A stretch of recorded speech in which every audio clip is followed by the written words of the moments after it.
definitely not a day later. So we put the crank in and we torqued it down.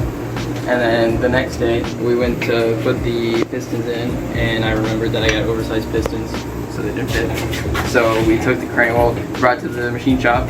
They took the crank back out, machined it, pistons fit now, and then we went to torque it down, and the crank didn't want to spin freely once we passed our 80 foot-pound pass. So we tried taking it out, cleaning it off, putting new stuff in, that didn't work. Taking it out, cleaning off, putting oil instead of lube, that didn't work. So we tried going just back to OEM, and it spins freely. It's only at 61 foot-pounds instead of 80 foot-pounds. And my guy at the shop said he's seen people run this crank and these bolts up to way more horsepower than I'm looking at, so this should be fine. It's just reusing them, but he said it should be fine, and he knows a lot more than I do, so I'll trust him. So now we're on to pistons. Definitely, probably, I don't even remember how long it's been. It's been a while. Chick-fil-A sponsor. This is half High C from Chick-fil-A, half Cool Blue Gatorade. It's purple. The details. The up close is crazy. And if you're doing a marathon of our videos in a row, this is being filmed the day after the Z video when we were doing basic maintenance the hard way. We gotta put the pistons together. So we gotta put the wrist pins in. We gotta put the wrist pins in with the C-clips. There's a special tool for it, but that costs money, and you know, we don't have that. So we're gonna figure it out. But we're gonna put that together, and then we're gonna check our rings. So we're gonna put the rings in the cylinders, push them down, I think it was an inch. I don't exactly remember. And then you check the gap in the ring with the feeler gauge. The top one is in inches and the bottom one's in millimeters. So then you, you know, grab whatever one that fits, you know. We'll show you that today. And you want slight resistance. And then we'll slam these puppies in. And start it today. Oh yeah, it's gonna run today. An hour. We're gonna get it running on the stand. Wow. No head. It's together. Bam! We got rings. When you get these specific Wiseco ones, they have the instructions on the gap for where to put the gaps. Make sure the chamfers are on the right spot. You see the little edges, and then make sure that your gaps, it's straight up and down and not angled, so there's no blow by. Let's see what we got here. We have an oil ring. Scrapes the oil when it's going up and down. Compression ring. We have a secondary. Second compression ring. These are the two oil rings. Oh, they're stuck together. So all in all, top, Cinco. middle. Make a sandwich out of these ones if I can pick them up. The struggle is real. God, something like that. And that goes right here in the big spot. But what we need to do first is size the gaps. So when they're in the bore and they, you know, get squeezed together, squeeze them really close. Make sure the gap is tight enough. Because if it's open too much, your crankcase gases will escape in your combustion chamber. That is not good. AJ is studying over here with the sun. So let's look at that really quick. These are the... Jesus! Good. Nice and tight. Hot dog down the hallway. Oh, bad. Big one, and then the 3 in the top. Why is there 3? But that one's not as deep. I think that's just for... Show. Because that does not make any sense. There's never 4 rings on a piston. I'm sure there probably is for some sort of aspect. No. My bad. You idiots! According to Google. Yeah, put it in like that.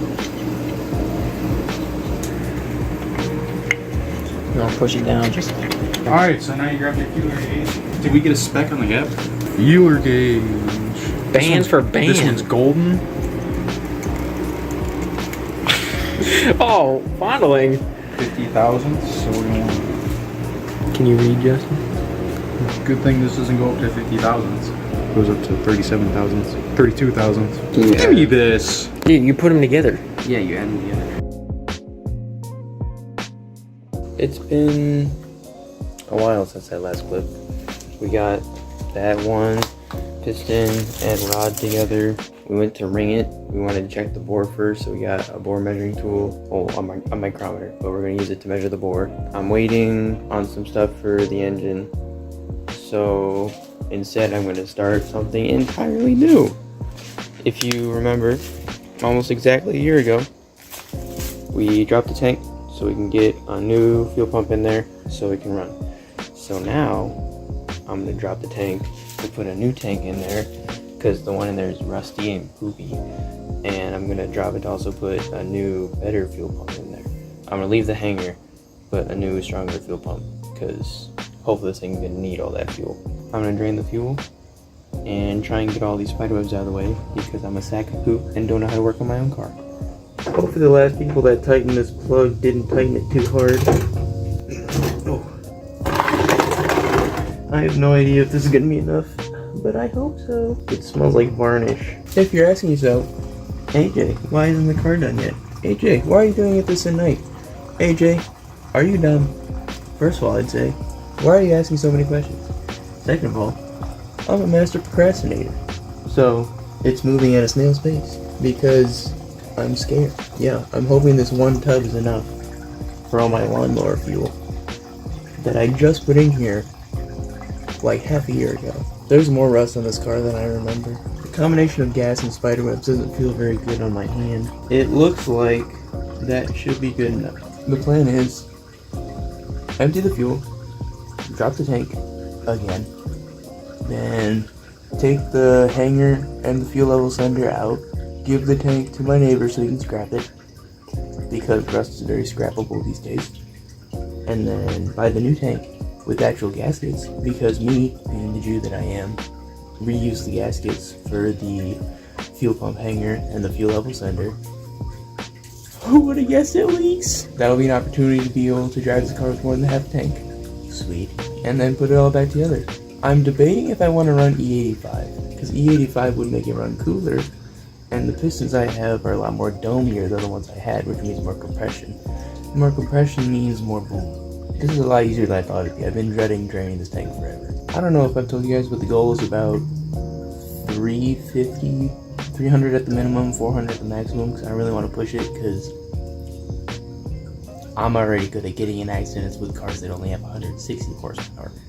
So if you double it, it's going to get a little squirrely. I'm going to call that little dribble good. I'm going to shake one off, and we'll call it a day. This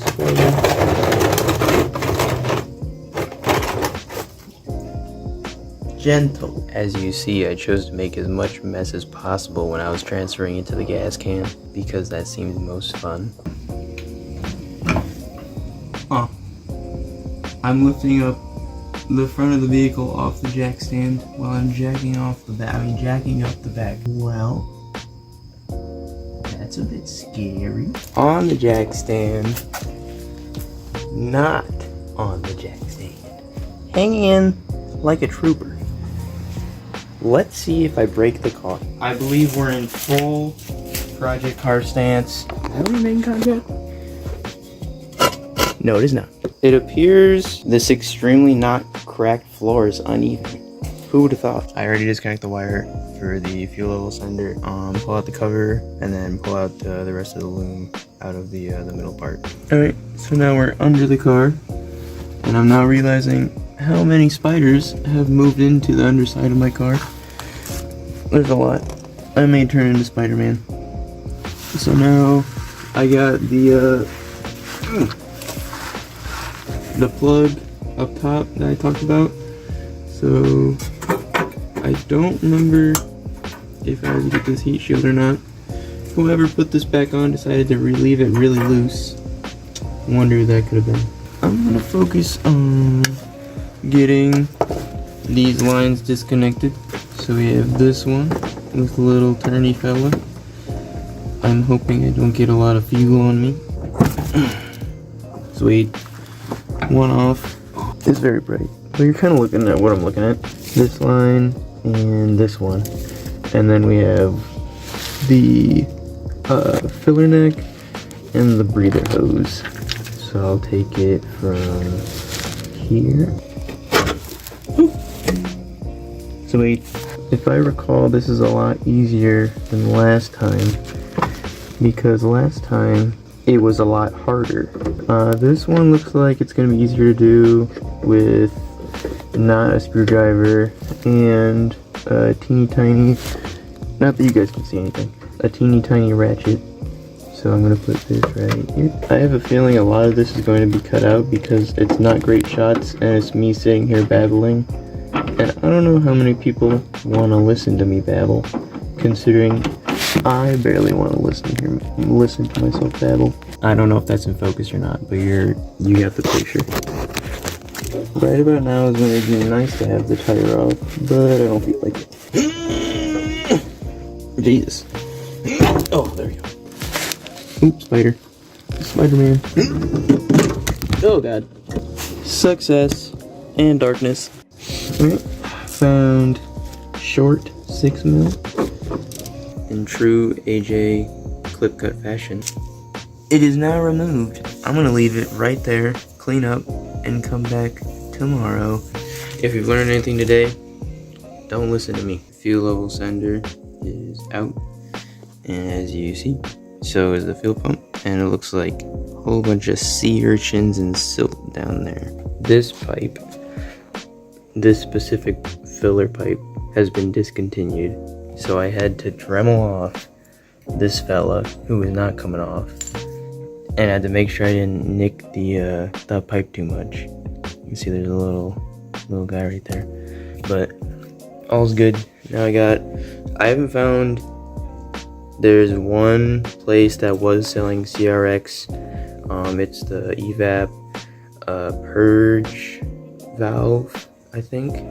But there's one teeny tiny, used to be 7mm right there, and he is not cooperating. So I'm gonna see if I can make him cooperate. Someone should take Dremel privileges away from me. There was a bolt there, so I ate it. There was no other way to do that. This part is unfindable, and as long as I get a big nut to hold that on the new thing, it should be good. In pure Goodnight Garage fashion, I have done 3 of the pistons. The last one I did not do is I may or may not have lost the wrist pin retaining clips, allegedly.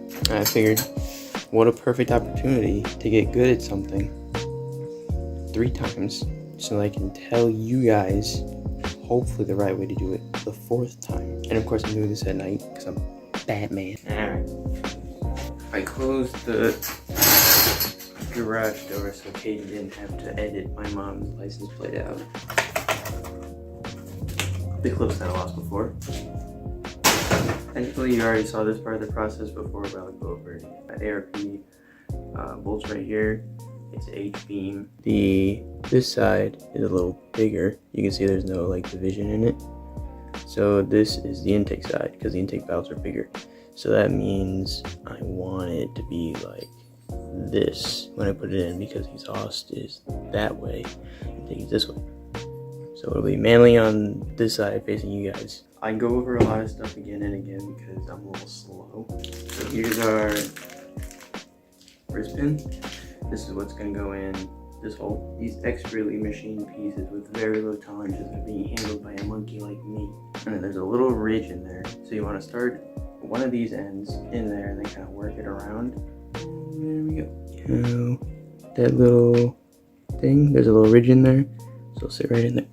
Oil rails may be installed without modifying the end gap. The gap should be a minimum of 0.01 inches. Number 4. Right there. So you take it, you just put it in the most center spot of the cylinder, and you turn it, and then you take our newly christened rod and piston, just push her on down a little bit, so when you look down there it should be totally flat, and then you take your feeler gauge, so you take it and then you run it through the gap, and as long as that's able to slide through, then that means your ring has a minimum of 0.01 inches. So now you do that to the second one as well, and you slide it on in. It's sliding through. So So we take our piston. You see this really thick gap on the bottom. So you start out by putting your oil scraper on. So we have there the piston pin center line and then front of engine. So you see the oil ring expander gap that has to be right there.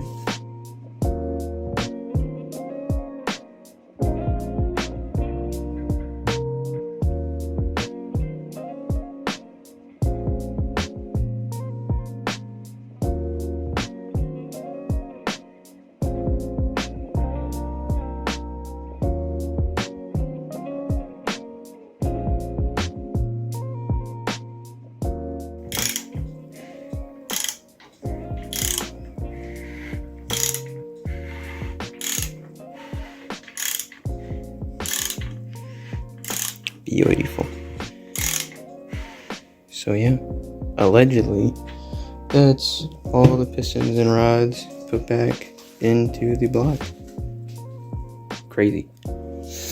I'm gonna go over everything in my head again, and then I'll probably take a break for tonight, and then it's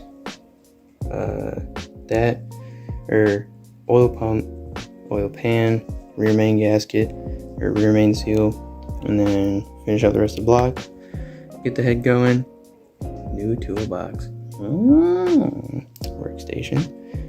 So yeah, thank you for watching. Obviously I'm not a professional, but I hope you enjoyed, and yeah.